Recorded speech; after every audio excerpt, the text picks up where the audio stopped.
and we think it's great news for our business. By necessity, we've learned, even if it's not optimal, we can conduct business from anywhere. And so we see it in our day of the week booking patterns. Pre-pandemic, Monday, Tuesday, Wednesday, big travel nights, Friday, Saturday, leisure, and Thursday, Sunday were a bit weak because they were shoulder days. Thursday and Sunday have come back more rapidly than Monday, Tuesday, Wednesday. And I think it's because people are increasingly saying, rather than take a 2-day business trip, I'm going to invite my family and I'm going to turn it into a blended trip that's 5, 6, 7 nights. And I think that's going to endure for years to come. Rizwana, how has your business been able to tap into that? You operate a business that is experientially, that's the focus. Have you benefited from the changes that Tony's talking about? And you've also worked hard to support those businesses in these difficult times.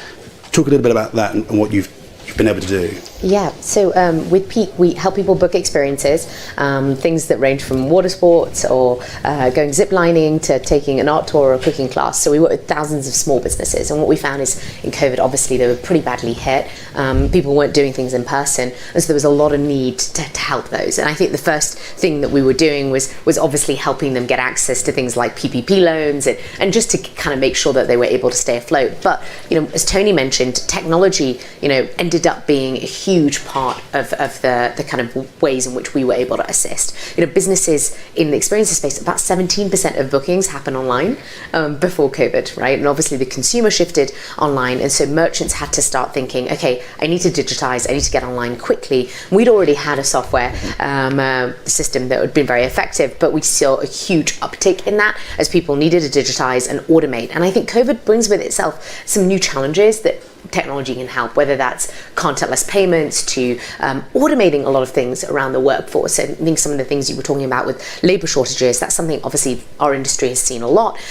We were able to kind of both help automate things so that a human wasn't necessary to do it, but also think about ways in which to make the job a better job, right? So to get rid of that manual part that wasn't joyful for people, but also we introduced things like tipping, right? The average business that we work with now has 10% higher wages for their staff based on that. So I think really this is an opportunity, I think, to acknowledge that technology can do incredible things. And so certainly for us, merchants were adopting that. And with that digitization comes a whole load of new opportunities. We're connecting the world through experiences, but you can only do that when they're connected to the world. And so this great leap forward, I would say it's almost like a 10-year leap forward on digital adoption that's happened in the experiences space, and it's been very important. And I think it's going to help those merchants rebound. Already many of them have. I also think that the point about local was well made. In the US, which is where we predominantly are, we've had nearly $2 billion of bookings there. We saw that people opted to, they weren't traveling, but they were doing things locally and they were discovering things locally. And what we've seen is that there's been a huge amount of entrepreneurship. New businesses started during the pandemic, and that's happening because people are recognizing that locally people within 50 miles are willing to go and travel. Maybe they're not going on a big trip, but they're finding things to do at the weekend and taking these staycations.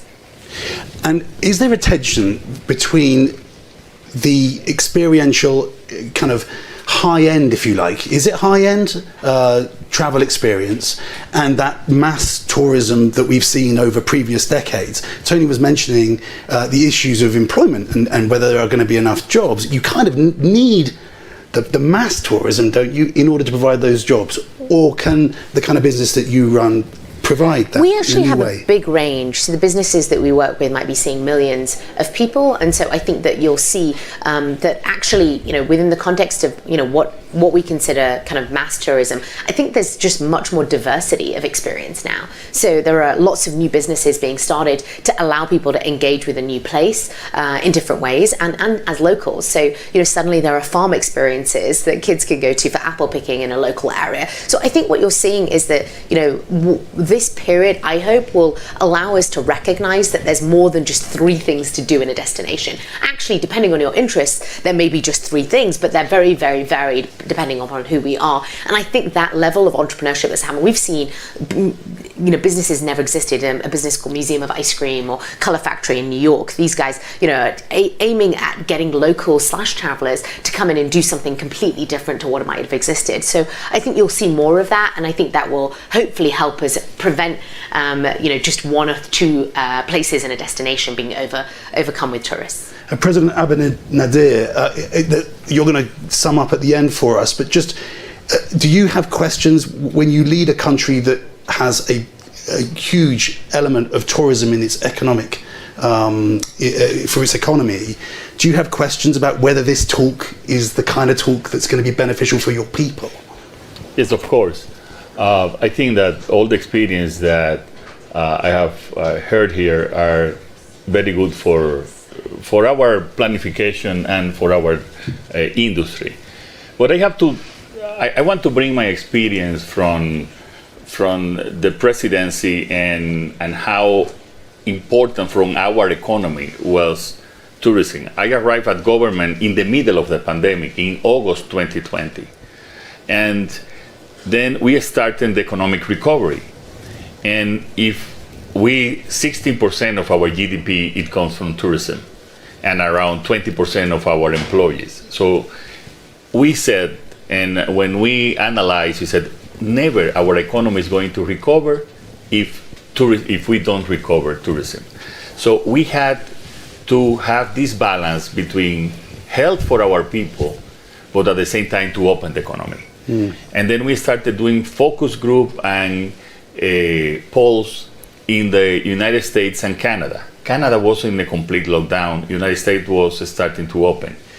And then we from those focus group, we learned that people already had several months in their house. They wanted to go out.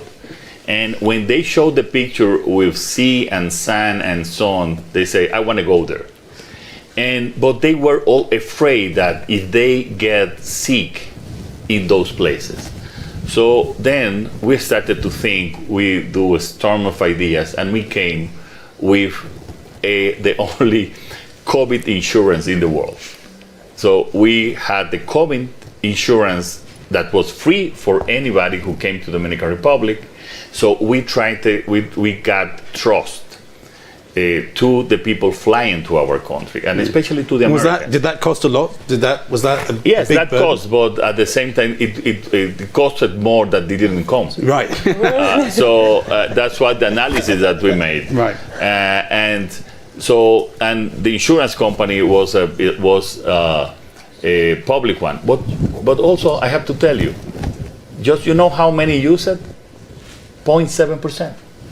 Oh, wow. Because they had to do their tests when they go to the country. So we started working with the insurance, but at the same time we had one of the fastest vaccine programs in Latin America, and we also, to the employees of the hotel, we started vaccinating. We're the first one who started vaccinating. Yeah. And I just want to add something that you were mentioning before, that it was the time for the country to stop planning and just look for the immediate term. We decided not. And we decided it was the time to open new destination. It was the time now to open new destination. We are opening a new destination. It's called Pedernales in the south with a beautiful beach. I am happy that the bigger companies, hotel companies in the world, starting with Marriott, already we signed an MOU so they can we develop and they manage a hotel there, and also other companies. So we have been the country that has recovered more in the world in terms of our relative terms of our population. We had the best December ever last December, but then it came Omicron. Right. And then we have to stop. Right. And then we started to recover, and then came the war. Right. But then we continue our efforts, our marketing. And then I was telling that April was the best April in history in tourism, and May now is going to finish the best May in history. It's incredibly positive. And Minister Iswaran, when you mentioned in your opening remarks I think you said you're 50% of where you were.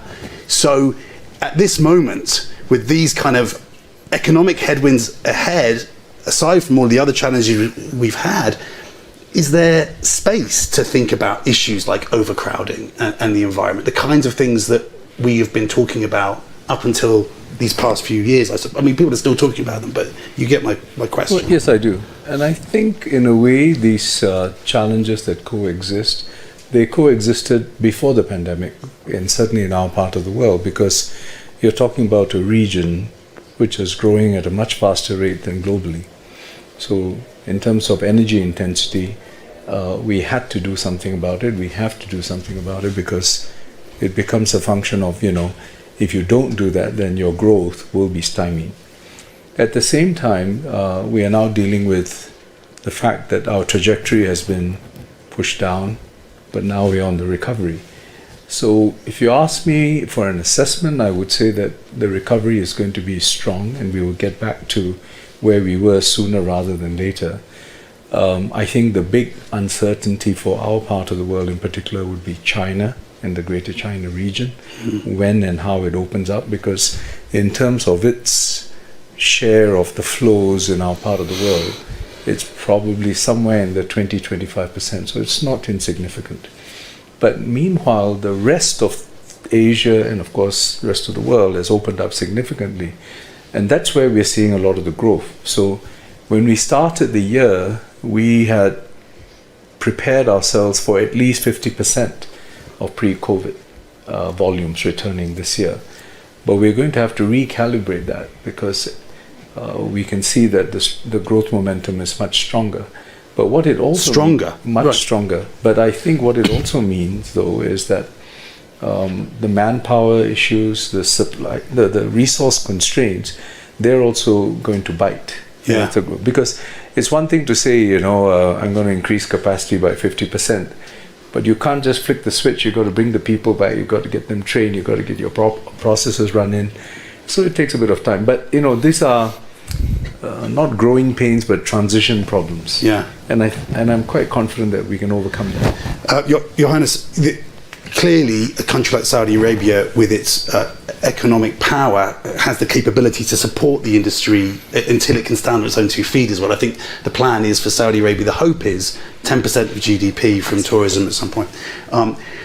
But you are invested, I suppose you could say, in the business changing, because to what extent are you hoping that Americans, Western Europeans, will fly over Paris, not go to Dubai and come to Saudi Arabia?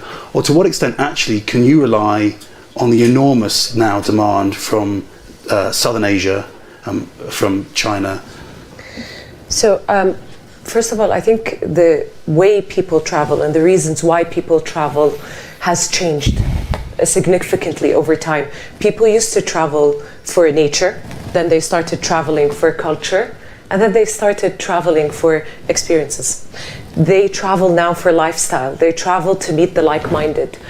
I don't believe it's a matter anymore of the distance or why would I go from here to there. It's a matter of what is something new that I can try and that I can experience, and what different value proposition will this new destination give me in terms of enriching my experience, meeting new people, coming together on shared interests. For example, music tourism is a massively growing industry, and we're seeing the numbers skyrocket for people who just travel for music. They will travel anywhere to meet the like-minded on certain types of festivities and events.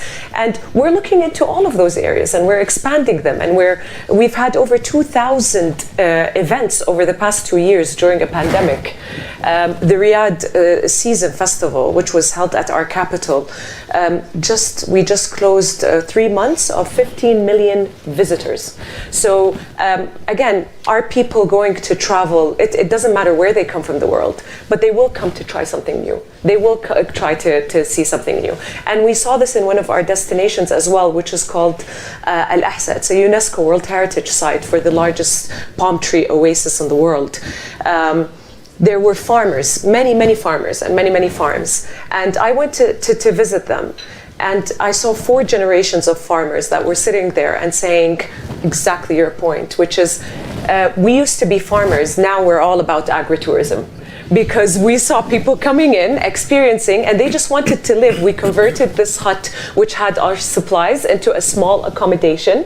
People want to try the experience. They had donkeys and the entire experience. They went up palm trees, and we realized that people would travel, and they saw many foreigners that lived within the region that would travel in just to test these experiences. So again, it's how people travel, why people travel that matters, and we've seen the growth. So if the past is an indication of everything, of anything, it's the indication of the growth that's to come based on the value proposition and offering. Mm-hmm. And Tony, can the industry where we are right now handle that kind of growth? If that is what we're looking at, how do you keep the standards up? I have to say, I stayed at Marriott St. Regis in the Maldives in January. Fantastic. Great hotel. Amazing place. And they were very proud that their staff had continued to be paid, not the full wage, I don't think, through the pandemic. That's right. That's not been easy for everybody, though. And no, it has not. From a demand perspective, we can absolutely continue to grow in the manner that was described. The labor piece is critical, however. We have got to do a better job as an industry to not simply put out a help wanted sign, but describe in explicit detail the sorts of careers that can be created in this industry. I know for our company, we talk with great pride. We have 8,000 hotels roughly, so 8,000 general managers. More than half of those general managers started in hourly positions. We've got to do a better job as an industry to describe those sorts of career opportunities. And whether travel retreats meaningfully from globalization or it builds on the localization we've seen over the last 2 years, we've got to build local capabilities, local knowledge. We're partnering pretty extensively in the kingdom on identifying young Saudis that have an interest in travel and tourism, and we've developed some programs that we intend to expand to grow that talent base in country. And we need to do that around the world. Is there a tension, though, between the clear interest in, for example, avoiding overcrowding, protecting these beautiful places? No question. Is there a tension between that, though, and just getting the industry back to where it was? And, you know, there is an issue here, isn't there? It depends on how much money I've got to spend. And Marriott has different levels of hotel. Is that an issue? Is that a problem, or you think it's well, certainly with a 30 brand portfolio across price points, we've got the ability to satisfy a wide range of guests. But I think your first point is an interesting one. I mentioned before we sat down, I sit on the board of a nonprofit called Save Venice. And anyone that's had the privilege to visit Venice recently and seen the canals healthier than they've ever been, seen how easy it is to navigate the city, I think that city struggles. Tourism is the lifeblood of the economy. On the other hand, the local Venetians have never loved their city more. And so trying to strike that balance going forward, not just in Venice, but in destinations which have been over tourism impacted for the last number of years is a challenge that we're going to have to wrestle and continue to wrestle. And if you, are you worried, it's almost the opposite question.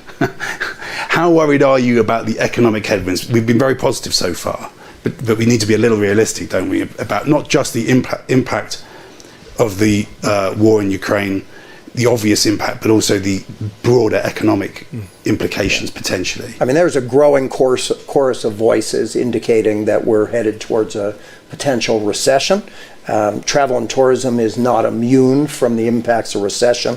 All you need to do is look back at prior cycles. We tend to lag the recession by a quarter or two in terms of its impact. And it'll be interesting to watch this time if, in fact, we slip into a global recession, the amount of pent-up travel demand that exists globally, the amount of savings, the U.S., which is about 2/3 of Marriott's economics, there are $2 trillion in savings accounts today, and many of them being deployed for experiences as opposed to goods. And so that may mitigate a bit the impact on travel and tourism of a recession, if in fact it If I may occurs. come in on that. Yeah, of course. I think that it's an interesting point, but as the point was made earlier, there have been cycles in the tourism industry historically, and economic cycles have been a factor. But what we have observed time and again is that whilst I think it's not so much the volume, but the pattern of travel changes. So, for example, when you see the economic circumstances becoming a bit more challenging, people still travel, but they travel short haul, they travel in the region, they look locally, and the points made about local and the experience, I think what the pandemic has done is this has unlocked this whole new world for people. No question. And that's great, because what it means is now you have a wider menu, a suite of offerings. And so my own sense is the tourism industry, just from observing it over the last decade or so, it's resilient, it's able to come back. And right now we're also rebounding from the pandemic. So that may mask some of the inflation or economic recessionary kind of impact. But in the longer term, if you ask, I think the growth is there, because the hunger is there and it's a function of economic growth. And your point about value versus volume, I'm not sure that's necessarily such a sharp dichotomy, because if you don't have volume, then it's very hard to talk about value anyway. I think the hotels need occupancy before they talk about high end and so on. But having said that, I think there is a case to be made that you need to ensure the experience is a quality one, because otherwise it just becomes a throng, and not everyone wants that. Which goes back to this issue on labor, right? In the U.S., we're back to about pre-pandemic level of vacant positions, 8,000 positions. But pre-pandemic, those were likely spread relatively evenly across the country. Today, they are much more concentrated in the markets that have recovered most quickly. And so to your point, we can drive pricing power if we're delivering on that value proposition, which is challenged greatly by some of the labor shortages that we've experienced. Rizwana, your business depends, a large part of the business depends on the American consumer. Does looking ahead worry you, and how do smaller businesses survive these rough seas that, as you suggested, Your Excellency, actually the tourism industry often faces? Yeah, I think in the US, one of the advantages the US has is that a lot of Americans love to travel domestically. And I think that, I do think we're heading towards a recession if we're not already in one. And I think that that means that belts will be tightened. And as people do that, I think there is still this pent-up demand to go out and do things. I think human connection matters. We like to go out and venture and discover new things. That hasn't gone away. And if anything, the pandemic has taught us we want more of that. So I think that what we'll see is a substitution, right? People might not be going for those big trips that you were just talking about. They're going to be going close to home. I think we do have to be prepared for the idea that there may be some tightening such that some businesses will struggle a little bit. I think within the context of the US, you have this kind of growth of local, which I think we've definitely seen in a big way. I think there's also opportunity in things like business. So, one of the things we've recognized is that corporates are not going out and getting people in person anymore. Those offices are going away. Certainly in our industry and in tech, people are not going back to the office, but then there's a need to have these localized hubs. Maybe it's offsites, retreats, frankly, virtual experiences where we have businesses, large companies working with us with monthly experiences for their teams that might be more virtually orientated. So you're doing a wine tasting at home and having things sent to you. So, we definitely think it's not quite like going to the south of France. No, it isn't. It isn't, absolutely. But it's replacing actually the coffee, cooler chat, right? It's actually replacing the situation where people used to go into an office and have ways to engage, and now they don't. So don't think of it as being a replacement for travel. It's a replacement for the in-office experience. Right. So I think that market is going to be growing a lot, and we're going to see many more people trying to look for offsites and retreats so teams can meet locally, even though they might be global themselves. And so, I think we're going to see a lot of opportunity there. I think without doubt that there's going to be potential headwinds for merchants and experiences operators. But I do think that local has largely had a big substitution effect already and will continue to do so. Have all these thoughts sparked any questions? Has anyone got something they would like to ask. If not, then that's great. We've answered all of the everything that you came, every question you came with. Yeah. Thank you. There's just a microphone coming over. Yeah, there you go. Thank you very much. Do I need to do anything here? Yes. Thank you very much. I think one of the things we're benefiting in Saudi Arabia from, my name is Amr Al-Madani from the Royal Commission for Al-Ula. We have a young population, adaptive to technologies, and I think we learned that operating heritage sites, nature reserves that end up being the first to shut down, should never come at the cost of people losing their job again. So when we skill our operators, they should immediately move when things close, and they will close. Things will happen. So we have to be resilient, and this shouldn't happen again. They have to be skilled what we call double career. So when the site closes, they go into content generation, they do creating virtual. They have to have new skill set to compensate for the loss of the must see you as a visitor on site. So our resiliency plan include that element to skill people, because in the past, technology was a gap. It's hard to train somebody in the past that fast. But the adaptation level of new skill sets and acquisitions is so fast now that when you train for the next 6,000 jobs, not necessarily all of them should become rendered obsolete when the pandemic happened. I think we should be creative about that. Thank you. Thank you. Anyone got a question they want to ask? No? Okay. That was an important point, wasn't it? To try and be ready. But at the same time, of course, for the Kingdom of Saudi Arabia, there is an economic element to this. You need this to work, or you very much want this to work. We want this to work. I think we're very clear on our ambitions and our goals, and we're really working hard towards it, and we're achieving a lot. But that point on jobs is on point, because what we're doing now is we wanted to leverage the pandemic and to get people skilled and trained in order to be ready for when these jobs come again, and they're going to come quickly. How can you train people when it's on lockdown or when all of these things are happening? We quickly had to find solutions to create e-training programs for people to get that basic skill set that they need. We actually started even training barista. We had barista programs where they just needed their coffee machine. They would buy their coffee machine. They teach like 30 other people how to do it. And we actually managed to train over 110,000 people in 2021 alone.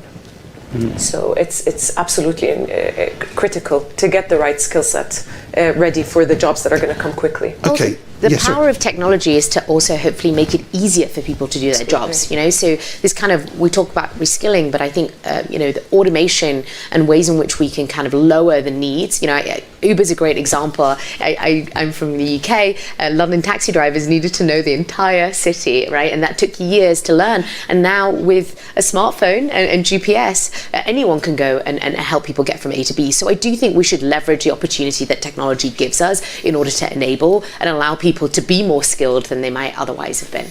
Although I think for our business, when we talk about the adoption of technology, often the question we get is, great, how many jobs will that allow you to eliminate, and how much will that allow you to expand margins? Certainly we consistently look for operating efficiencies, but one of the things technology we believe does is it enables our associates to be more engaged with the guest. They've chosen a career in service. They don't want to be head down banging away on a keyboard. They want to be looking the guest in the eye, engaging with that guest, and we think technology is a great enabler. President Abinader, to give you the last minute of thoughts, from what you've heard as a leader of a country which depends so much on tourism, has given you hope? What has given you concern, and what kind of conclusions do you draw? I think both.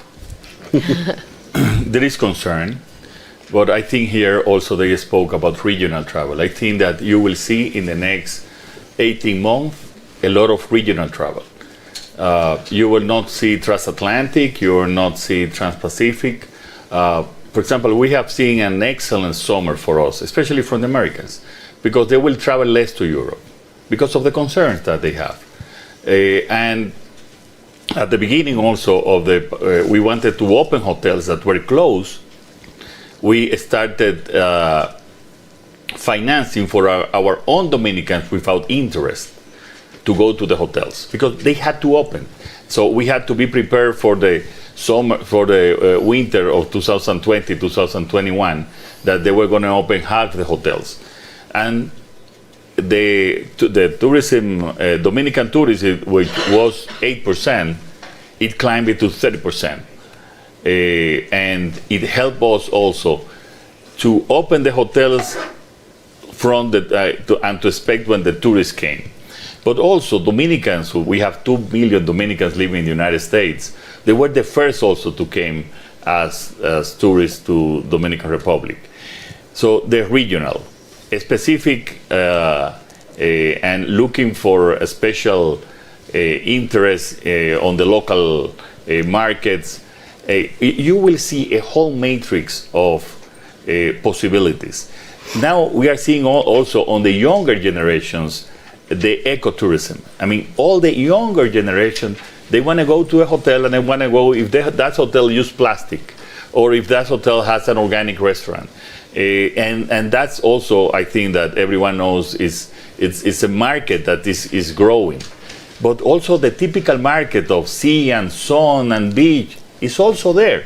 But they are looking that if they go to one of our beach in Dominican Republic, they also want to go to Santo Domingo, which is the first city in America, where you have one of the biggest colonial city in the whole America. But they wanted also to go to an ecological park, and they go there to the ecological park, and you have to have all these several markets, because that's what people are looking. People are looking, as they describe here, for several type of interests on ecological, on cultural, on historic. So everything that I've said here, it's hopes, but at the same time we are living in a world that you cannot plan ahead. There is concern. Times. There is concern, and we have to plan on a time of uncertainty. I think that's a great summary, because it pretty much sums up the complexity of the business that you're all working in. I have to say, whenever I talk to you guys, I'm just incredibly impressed by how you manage to ride out these changing expectations from your consumers, and let's hope that you continue to go from strength to strength. Thank you very much, everybody. Thank you.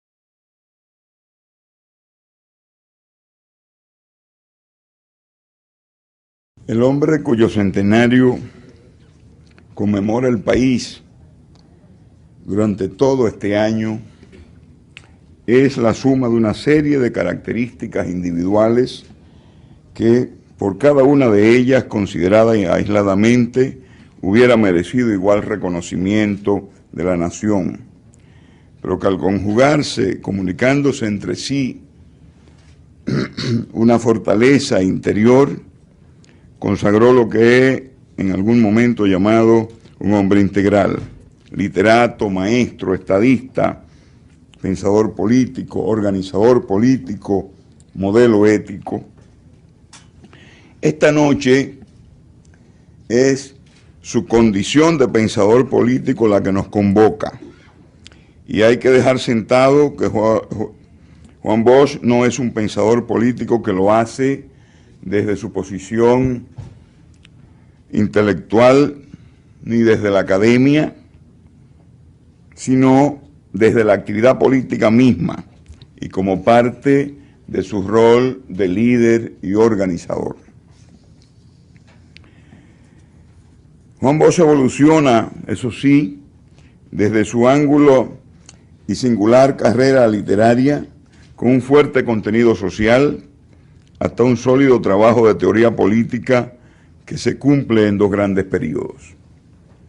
El que arranca de la dramática experiencia de su derrocamiento en 1963 el levantamiento popular seguido de la intervención norteamericana en 1965 y las elecciones de 1966 que permitieron la vuelta al poder de Joaquín Balaguer.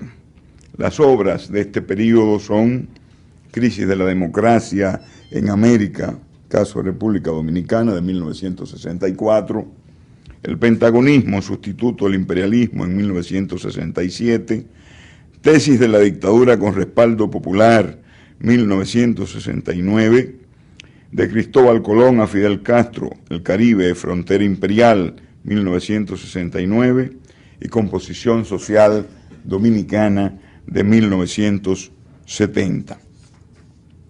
El segundo periodo se inicia tras su salida del Partido Revolucionario Dominicano, que había fundado en 1939, y la creación en 1973 del Partido de la Liberación Dominicana, en la que generó obras como Clases Sociales en la República Dominicana, 1982, La Pequeña Burguesía en la Historia de la República Dominicana, 1985, El Estado, sus orígenes y desarrollo, 1987, el PLD, un partido nuevo en América, 1989.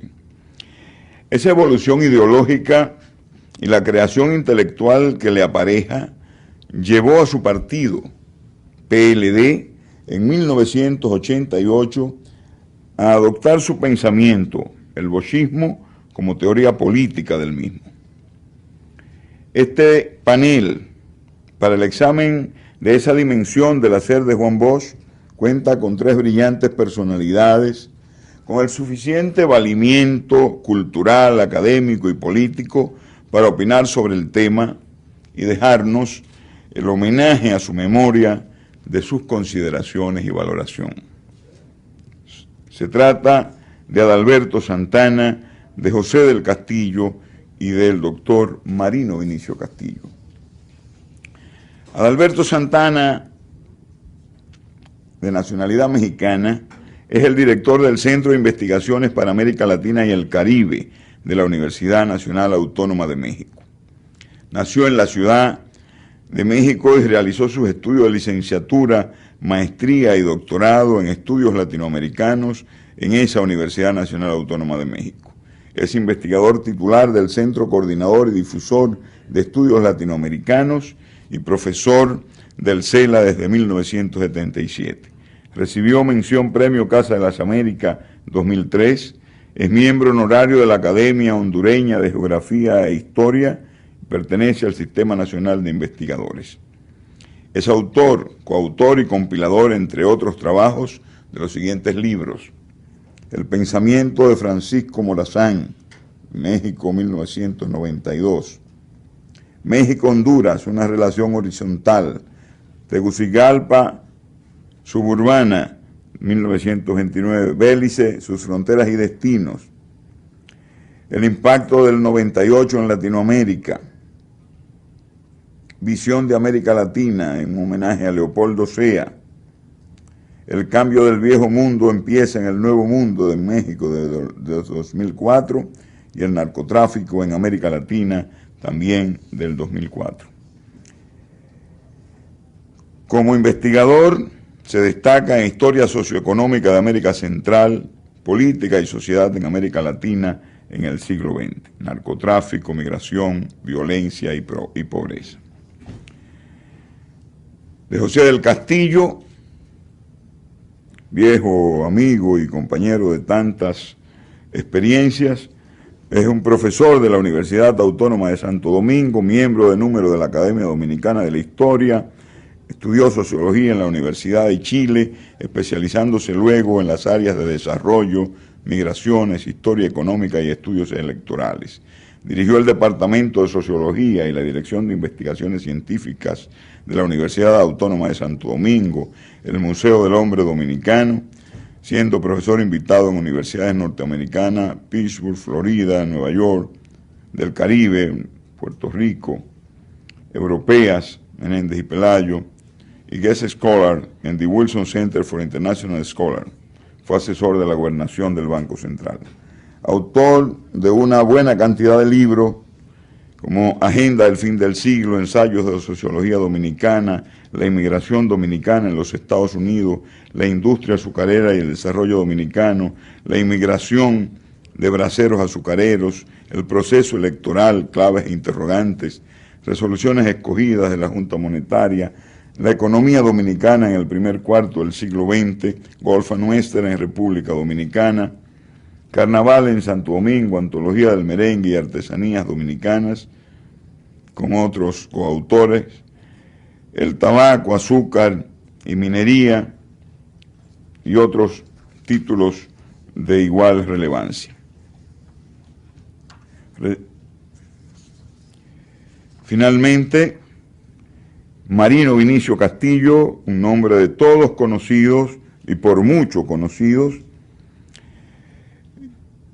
cuyos estudios primarios los realizó en la Escuela Primaria República del Salvador de San Francisco de Macorís, sus estudios secundarios en la Escuela Normal Presidente Trujillo, y con una gran experiencia docente básicamente como profesor de Derecho Penal General, profesor de Derecho Penal Especial y de Criminología en las Universidades Nacional Pedro Enrique Ureña e Iberoamericana. Con una amplísima experiencia pública y política, que resumo en decir, es actual miembro del Consejo Director de la Refinería Dominicana de Petróleo, asesor del Poder Ejecutivo con rango de Secretario de Estado para el Programa de Lucha contra el Narcotráfico, fue presidente del Consejo Nacional de Drogas, candidato a senador por el Distrito Nacional en la alianza entre el Partido de la Liberación Dominicana y Fuerza Nacional Progresista en las elecciones de 1944, candidato presidencial en las elecciones de 1986-1990, fundador del Partido Fuerza Nacional Progresista en el año 1980, el cual preside, miembro de la Comisión Nacional de Desarrollo en los años entre 1969 y 1978, presidente de la Refinería Dominicana de Petróleo en los años 1977 y 1978, secretario de Estado, miembro de la Comisión de Recuperación de Tierras del Estado, diputado del Congreso Nacional, abogado de los tribunales de la República y presidente de la Oficina de Abogados